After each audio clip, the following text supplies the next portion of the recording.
Okay, cool. So we were just talking about the library assignment. So if you go to course info, there's a link. Follow the link, watch the videos, and do the worksheets. It's due on the 6th, which I believe is in 2 weeks. What's that? It's in 2 weeks. It's in 2 weeks. Okay, yeah. So it's in 2 weeks on a Tuesday. So it's not this upcoming Tuesday, but the Tuesday after. So. And the reason why it's like we'll dock you guys points is it's like one of the things that you're going to use the entire time you're in college, because you know pretty much every paper you write you're going to have to use the library system for. So. Okay, do people have any questions about the class? Any business questions before we start? No? Everything clear? So, did you guys catch, I graded the perusal now, so this is what I've decided on perusal. This is how I'm going to do it. If you had it open long enough to read it, I'm going to give you all the points. If you did not, I'm going to either give you a reduction or no points, depending on how long it was open. So basically, I'm just looking to see whether you did read it. I didn't like the scoring of the remarks, because you could make a really good remark that only has 5 words in it, and then you don't get any points for it, which to me seems kind of backwards. So because I didn't like the scoring, I made an executive decision to just give people full credit if they read it. So make sense? So that's how that's going to work. Is everyone okay with that? Yeah, good. Nobody feels gypped? By all means, make comments, but make the ones that are going to be useful for you and other people, right? And then don't feel like they have to be long. They can be long. Try to make them good, right? I just think about the fact that like you get more points for highlighting more is really weird to me too, because it kind of seems like if you pull out the most important things, then you've highlighted it enough. So I just think it's kind of like teaching bad reading habits. That's a personal opinion. Other professors might feel differently. I'm not telling them that they're wrong, but.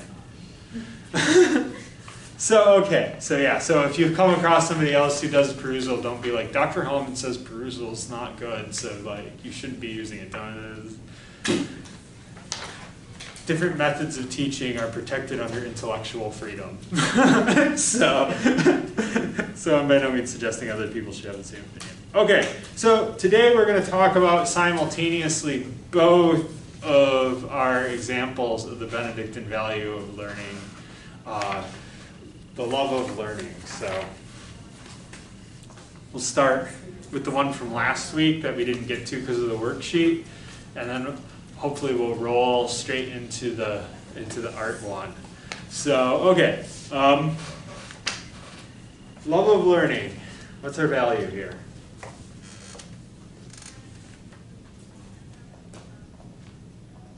What's the value? Benedictine value.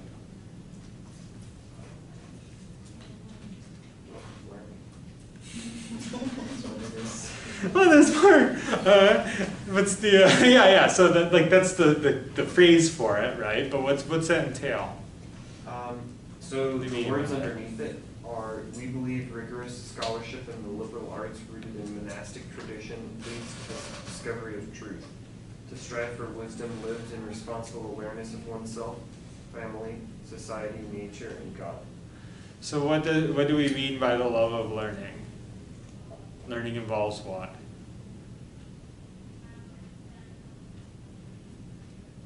Finding operative words. Interpretation. You know, words are meaningless until you interpret them. So let's interpret. What do the words mean?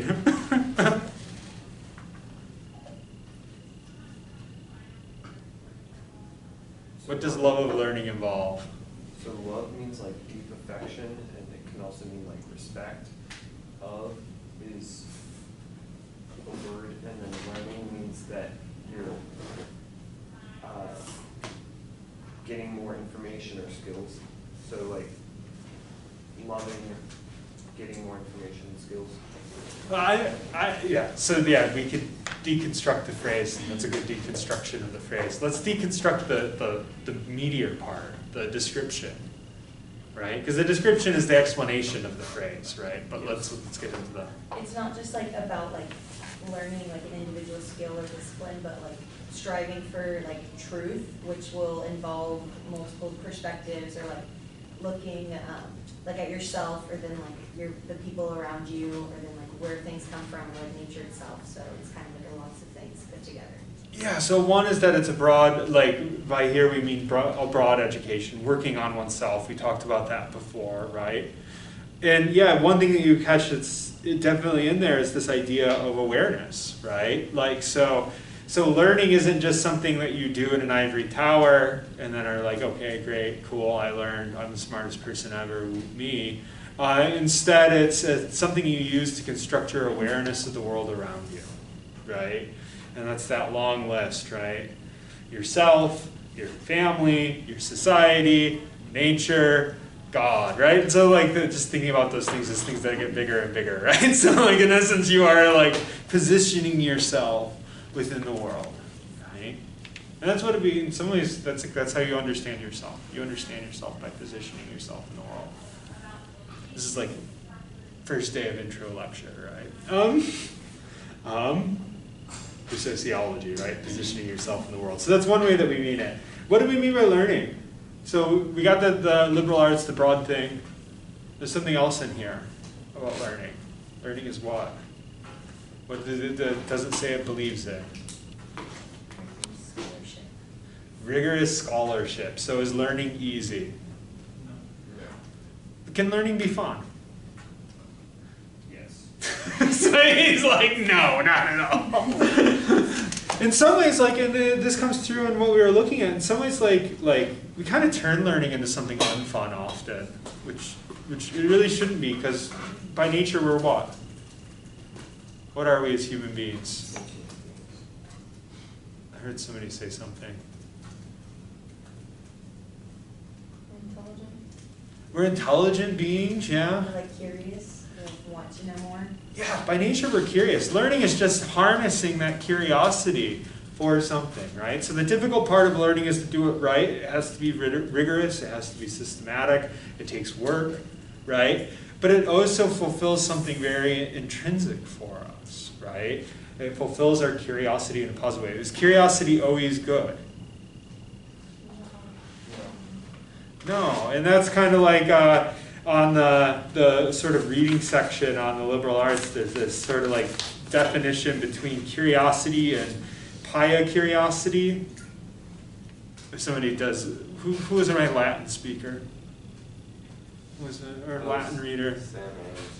He's not here today. Anyone else want to take a stab at pronouncing that right? Where is it? So this is on the first page of the What Are Liberal Arts document. I know I'm leaping around.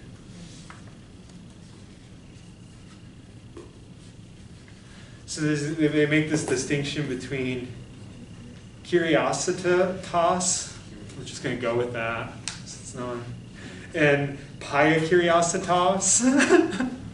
Right? What's the difference between the two? Curiosity is like trying to get more information just for like to have it. Like you just want more information, whereas like I'm not even, but it's like getting that information to be better, or like to like gain wisdom, or to be able to apply it. Yeah, so curiosity can either be active and useful, or it can be to some degree just sort of a vain expression, or it can be looking into things that just don't really matter or aren't really useful for anyone, and in which case it's kind of useless, right? So like curiosity, if you want to think about it, the love of learning is harnessing our natural curiosity for a useful purpose, right? Both helping develop ourselves as well as helping the world around us, right? So that's kind of what's being pointed at there. There's one other thing in here that speaks more to like how things are structured, which is why they paired this with you looking through the gen eds. in this, now I'm going back to the love of learning thing at the top, right? What's one more one other thing that gets pointed out? It's part of what? How are we envisioning the liberal arts, I guess? Monastic tradition. In the monastic tradition, what's being meant by this? Where did the liberal arts come from? Why, Boethius. What's that? Boethius. Anyone, you wanna explain further? He just, at the end of the Roman Empire, he was like, oh, well, in order to preserve some of our traditions, let me write a book about the liberal arts. So he wrote down the Quadrivium and Trivium. Yeah. Yeah. So it has even older roots than that. Beyond that, what's even older roots? Like what's influencing the liberal arts that comes before it? To some degree, like the way in which we learn and the way in which we think about subject matters, if you can draw that all the way back to Plato, right? You can draw that all the way back to ancient Greece, right? And there's Aristotle's school, right? So like in essence, like that idea of this sort of like broad curiosity informing our understanding of the world is something that's been with the education system throughout its entirety. Which is why even in the current setting, right? Like before we described like that, increasingly schools have moved away from this sort of tradition and into sort of a vocational school kind of mentality. Even within this world, what are you going to have to take if you go to a state school usually? Math. You have to take math. What else are you going to have to take? English. You have to take some social science. You're going to have to take some history. You're going to have to take some, right? Like you will never attend a college, regardless of where you go, where you do not have to take general education requirements, right? And why is that, right? The idea is that even if your only goal is to end up an engineer, right? Like there's a usefulness and utility to learning all of these other things, right? So that love of learning, right, is a value here. To some degree, we could pull that out and say it's a value of the larger college system, even if we see it diminishing in some ways, right? Culturally, Americans have a tendency to be a little hostile towards learning. We have a tendency not to value education very highly, compared to other places. But nonetheless, like it's still a part of our system. Okay, makes sense? Cool. Anything people want to pull out of that, either the front part or this section on the liberal arts? What do people want to talk about from last week's content?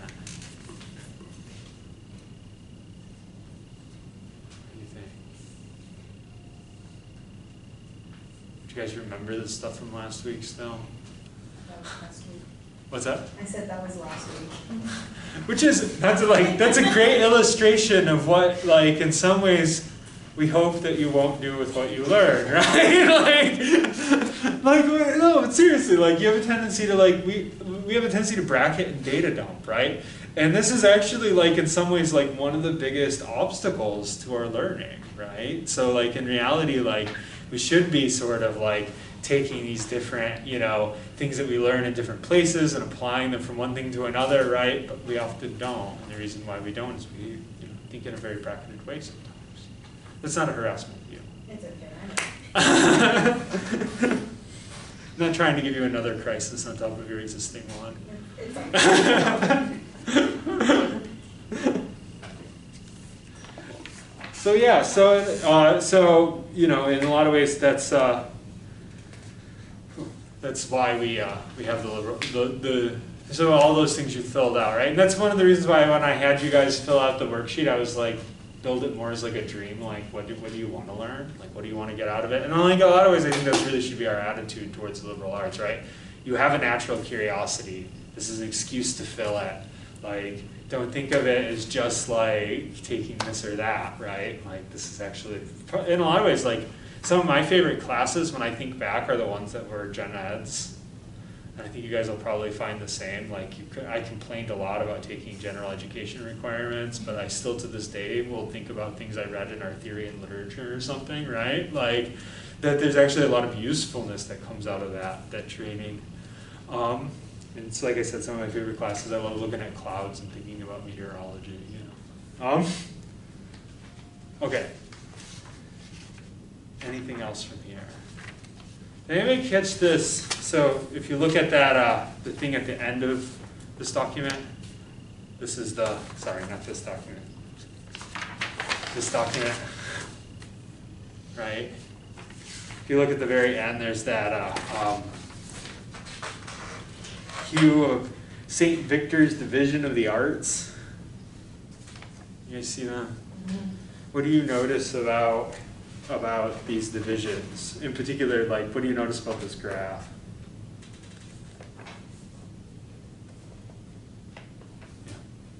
They are all stemming from philosophy. Yeah, so traditionally, and so like part of this is a translating thing, right? Like everything was called philosophy, right? And does people know this is in here, what's the phrase philosophy actually means? Yeah, philosophy is the love of wisdom, right? So yeah, they all, at one time, what was science referred to? Do people know this? Natural philosophy. It was natural philosophy, right? So like, in a lot of ways, like, my discipline would have one time been a part of political philosophy. And if we go back far enough, that's what you end up reading, right? So like, yeah, in essence, like everything, yeah, it stems from philosophy. Philosophy is kind of it used to be called the queen of the sciences, right? Okay, so that's one thing to notice. What else do you notice about the graph? Yeah. Actually, this graph, I'm in a philosophy class right now, and it reminded me of like this idea that like we're kind of talking about how like in order to come to a universal truth, like you have to look at multiple particulars and see what they have in common. Yeah. And so it's that idea of like if you're striving for truth, then you have to like look at each of the particulars. So like taking a math class and then taking some sort of ethics or like that kind of stuff, by like looking at multiple of those, you can like come to that common thing. Yeah. What else? Yeah, so like, yeah, there's bridges across each of these. And you notice what's the bolded thing about in here?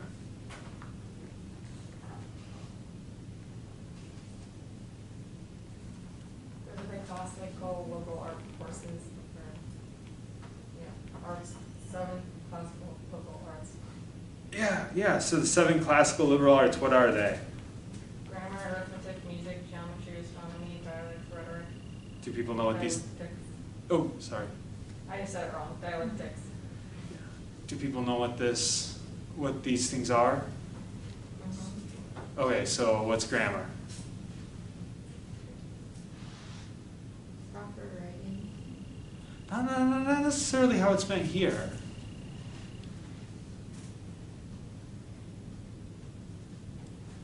It's how do you construct written sentences, right? If you will, right? So like you think about, like, it's not necessarily, we have a tendency, proper language doesn't exist until it's a 19th century invention. So like we don't even have set spellings for words or anything like that before that.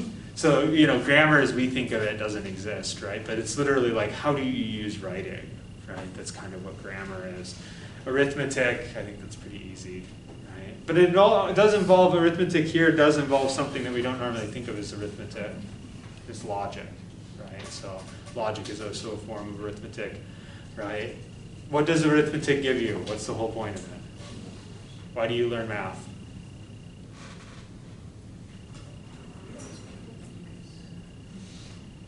I know, it's everyone's favorite subject. It helps you figure out how to solve problems and to like systematically think through things in a logical way. Yeah, that's why. Picking back up. Okay, so we're just basically going through the classical pieces of the liberal arts. Everybody knows what geometry is, right? What's the difference between geometry and other math? Has to do with shapes. Has to do with shapes, cool, yeah. Astronomy? Yeah, and so we're thinking about too, like we have to historicize all this, right? Like the sciences are a lot broader than they used to be, right? There's a lot more forms of knowledge than there was, which is why our gen ed system looks different from this, right? But essentially you see the same logic in place. You have to take a science, you have to take a math, you have to take an art, right? These things are not thought of, right, the same way as they are today, but there's still, all of those things are present, right? And that's how come we can say that there's a lineage here. Do people know what rhetoric is? Yes. What's rhetoric? Speech writing. It's kind of like, yeah, it's like rhetoric is like, how do you convince people of stuff? Like, so it's basically like, it can either be, you know, written or spoken, right? But like, you think about it that way, that's what it is. Do people know what dialectics is? This is the hardest one. We don't normally. Is it like public speaking? No. Dialectics is the study of tension and change over time. It's basically the study of contradiction. It's a huge thing within my own discipline, but like you don't hear people talk about it much anymore. Outside of like if you're interested in philosophy or this you know, in a lot of ways dialectics is history, right? So if you think of it that way, it's essentially like learning history. It's just learning about it in a very philosophical way. So it's that it's how does contradiction change things over time? That's the study of dialectics is. So just that's my favorite one.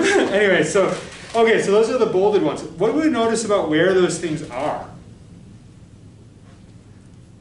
In this, this is everything in this graph originally a part of the liberal arts? Are all philosophies a part of the liberal arts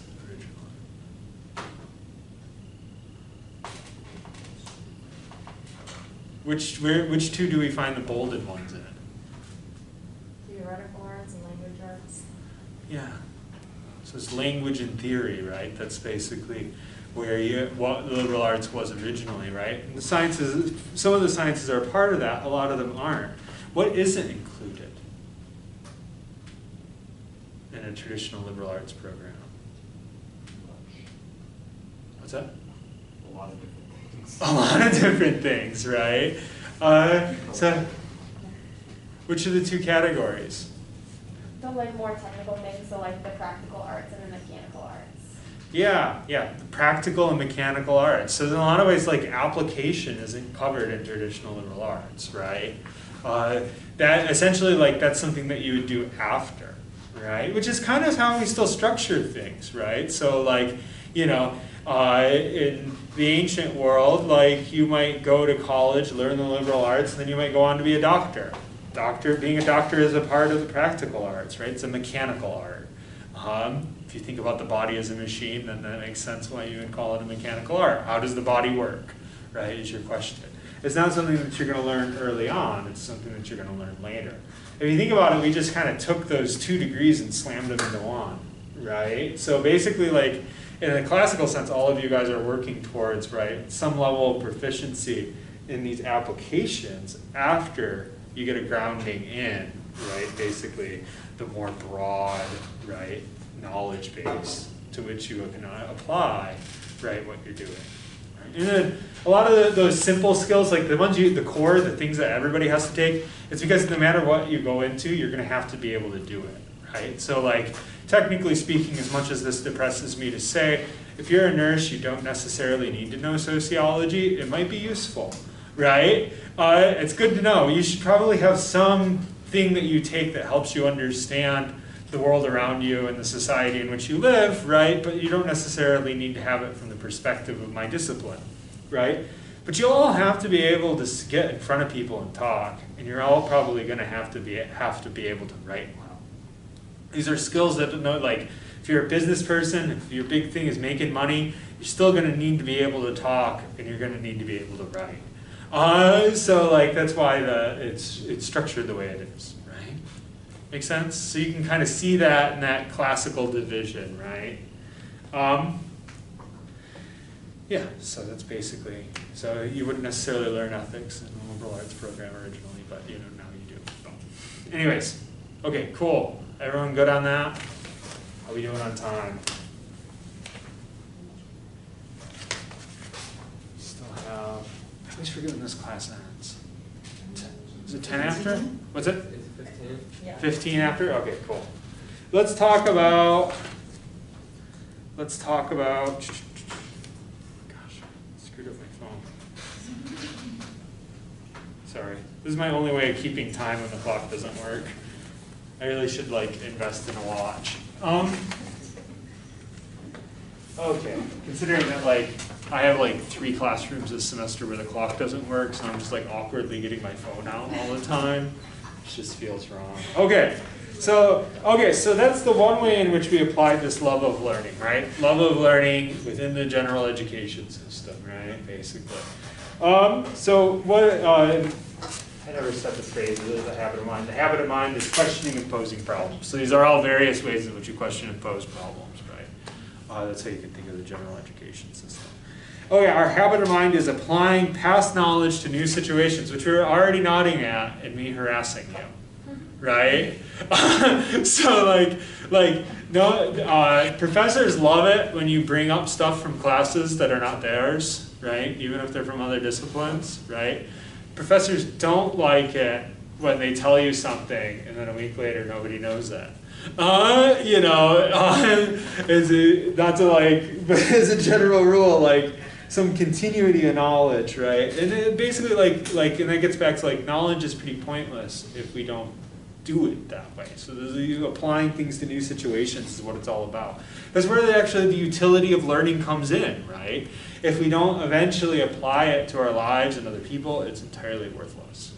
And in that way, so basically, if you don't take the knowledge of your classes and apply it to something different after the fact, you might as well have not taken it, right? Because they're not actually doing you any good, other than the fact that you get a piece of paper at the end that opens up certain career opportunities to you, right? And so when people think about, and this is often a common thing, like people today often think about education as if they're just buying a diploma, right? That they can use for, and people talk about it that way.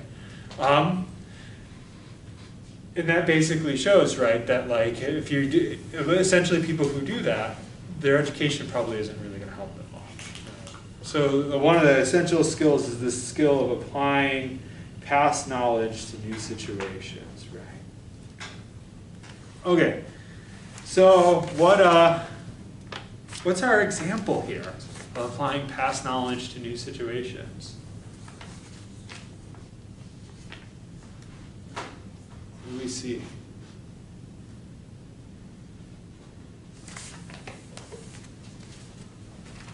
Let me get them up.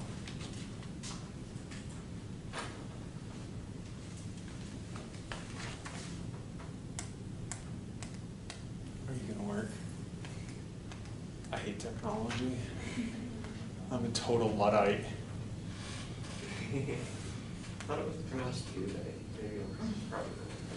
I've heard, I think the traditional pronunciation would be Luddite, but most people say Luddite if they're, so the movement, the phrase comes from a movement of people who went around destroying technology in the 19th century in England, but now just is used to say I hate using technology, or that I'm bad at it. Okay. Our weekly readings. Scrolling right. Here we go. Let's go with these. So the whole point of this is to. Why are you? Oh, we don't have a flash player. Oh, that's great. Bottom of the PDF too. So yeah, so we're talking about the application of past knowledge to something else. So how's, like, basically, like, they gave you, what were you given this week? 2 different things, right? Yeah, 2 What's that? 2 paintings. 2 paintings with a description of each. And what else? A video about art. A video about art, right? So like, did anybody strain their brain trying to think about what this has to do with the prompt?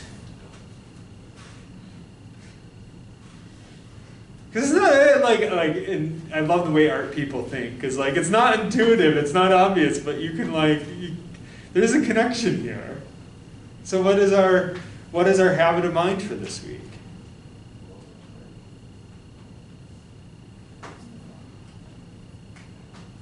Past knowledge in new situations. How does this relate to these two paintings? Picasso sort of did that with his knowledge of like cubism with the new situation of recreating the last days of painting. I don't, it's close. It's close. I think. What's the new element of it? Well, it's kind of this idea that like maybe we've never seen these paintings before, but we have the background knowledge and we can use what we know about them to like draw conclusions.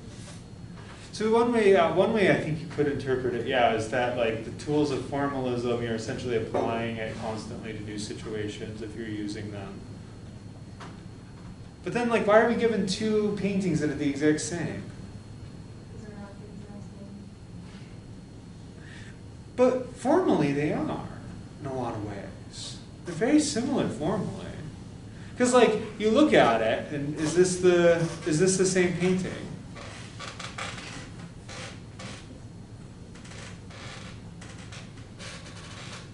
He gives it the same name. What else is similar in it? We could talk about this in a dialectical manner. In what ways is it the same painting? Like all the figures are the same, and like in some way Picasso like recreates like all the like anything that's in the picture, he just puts it back in. It looks different, but I mean like all the same paintings are there, all the same people. It's kind of the same color, or not like colors, but like shades, I guess. Yeah, and modern painters do this a lot, where they'll do a different version of the exact same painting that existed before, right? So in that way we can say it is the same painting. In what way can't we say it? When can we say it's not the same painting? Picasso personalized it and took the talents and the skills and his artistic style, I guess, and recreated it in a more personal way. That's more Picasso-like. I wouldn't say more personal, because like this is definitely like the first one is definitely like it's Diego going back to Velázquez, right? Is that right? And you're better at Spanish than I am. Yeah. Like he has a very particular style, and actually, like this is actually often cited as the birth of humanist painting. And the reason why is because he acknowledges his own existence, right? So he's aware of himself as painter in the moment that he's painting, which is really weird at the time, right? Because like you often have people don't reference human individuals yet, really, in speech. So like it's visually kind of a cool thing, right? So like thinking about it as something idiosyncratic and personal, like this is still a very personal style, right? It's just not, it's not the same, right? So like he changes, and what does he change? He changes a lot of the elements. He changes the color of it, right? This is not the same color as this, right? He changes the thinking about how he thinks about form, etc., etc. Why? Why does Picasso paint this painting so differently? I mean, like, I guess like the context or the intention behind it is also different. So like the Velázquez's like original painting was probably for the royal family, or like, whereas like this was, Picasso's was meant to like portray new ideas, or like, I don't know enough about art to really know what he like wanted to get through, but I mean, the context is completely different. Yeah, the context, yeah, and that's exactly, so the context is completely different, right? Like, Velázquez, we shouldn't assume that Velázquez didn't paint a Cubist painting because he was stupid and it was backwards and they thought realism existed back then, right? If that's what we take away from it, I think it's kind of weak, right? But there's a different setting, right? And there's different ideas being played out, right? Like, because in a lot of ways, it's both are very philosophical painters, right? But the art movement is doing something very different. What is important, what is interesting to painters changed, right? Okay, so I'm gonna scroll back a little, and I'm gonna ask the question again. How is this related to the habit of mind?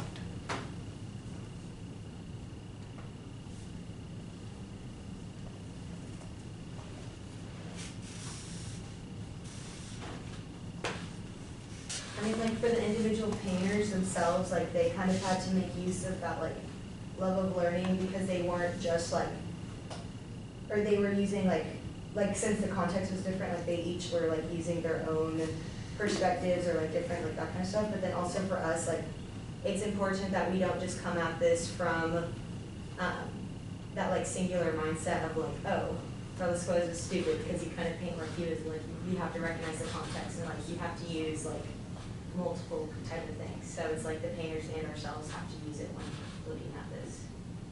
Yeah, I think that's interesting. That wasn't what I was like pushing for, but this is totally good reading. I like that too. Okay, so I was thinking more like, what is Picasso doing? He's taking a past painting and making it new. Yeah. So if you think about it, whether we're talking about the history of art, whether we're talking about the history of ideas, right, that habit of mind is essentially what causes change, right?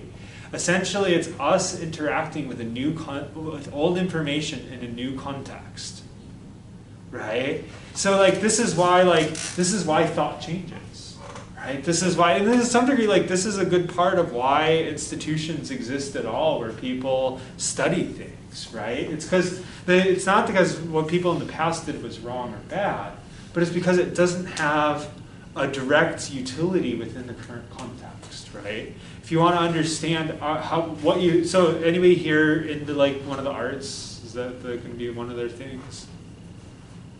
Nobody here? Nobody here's planning on doing art? What are some things people are planning on doing?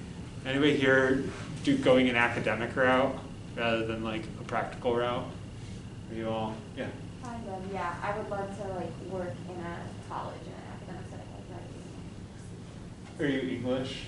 I'm theology. Theology, yeah. So, and that's a good example, right? The past knowledge of theology is not wrong or bad, but there's still a utility in people being theologians. Something, if we were to think of one area of academia as kind of unchanging, it would probably, putting that in scare quotes, it would probably be theology, right? So why are there theologians? Well, theologians are still applying their knowledge to different contexts, right? So if you're thinking about it today's habit, taking past knowledge and reapplying it to something new, to some degree, that's the entire academic act, right? This is what it means to study. This is to some degree what it means to think. Thinking is simply, right, and this is true even unpracticed thinking, or thinking that's not as highbrow as what we were talking about here. All thinking is, if you think about trying to say that without using the word think, right? If you remember back to I don't know, mundane situations going to a new restaurant, right? What do you do when you enter the restaurant? You take past knowledge and you apply it to a new setting, right? Thinking is simply that. We can do this in different ways and we can create different things with it, right? But regardless of what we're doing, that's kind of the habit that is essentially dances behind it, right? Other people's thoughts, reactions, or other things people want to say about painting. Paintings. Do people like paintings? Do people like art? Yes. I like art. Art museums. Okay, great. If that's it, then we have 2 minutes left, but we can close her up. So we'll plunge forward on our values next week.